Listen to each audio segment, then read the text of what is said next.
Le Sénat a voté l'allongement de 12 à 14 semaines du délai légal de l'IVG contre toute attente. Le Sénat a adopté un amendement de la loi santé prévoyant un allongement du délai d'accès à l'interruption volontaire de grossesse chirurgicale, de 12 à 14 semaines de grossesse.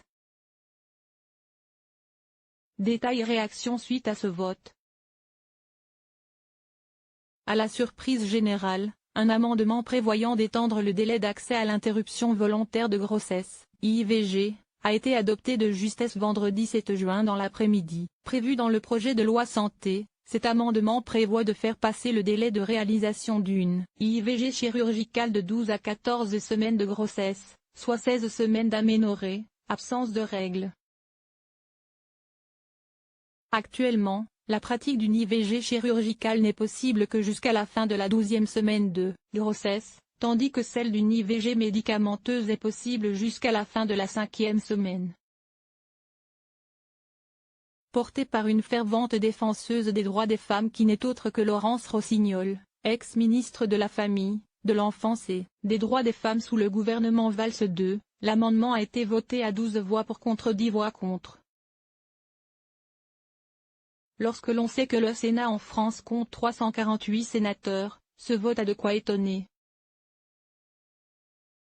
Visiblement mécontent, le président et rapporteur de la Commission des Affaires sociales Alain Milon, les Républicains, Vaucluse, rappelle que l'adoption de cet amendement augmentant le délai d'accès à l'IVG est intervenue contre l'avis de la Commission et du gouvernement. Ce n'est pas en toute fin de texte, au détour d'un article additionnel et avec une majorité de circonstances, que l'on réforme le délai d'accès à l'IVG.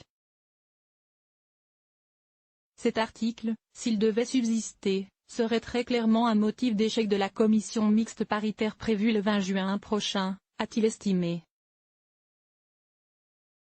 Estimant que l'adoption de cet allongement est un signal fort pour l'Europe, au moment où des pays prennent actuellement des mesures régressives pour restreindre ce droit voire l'interdire, la Confédération du planning familial se réjouit de ce vote, et a demandé solennellement à toutes et tous, les députés progressistes de soutenir cette avancée législative qui permettra un meilleur accès à l'IVG en France pour toutes les femmes qui aujourd'hui doivent se rendre à l'étranger parce qu'elles n'ont pas pu avorter en France dans les délais légaux actuels. En France, chaque année, entre 3 000 et 5 000 femmes vont à l'étranger pour procéder à un avortement dit hors délai, a ainsi rappelé Laurence Rossignol devant les sénateurs.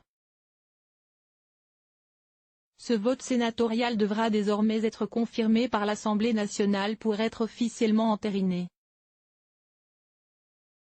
Source, communiqué.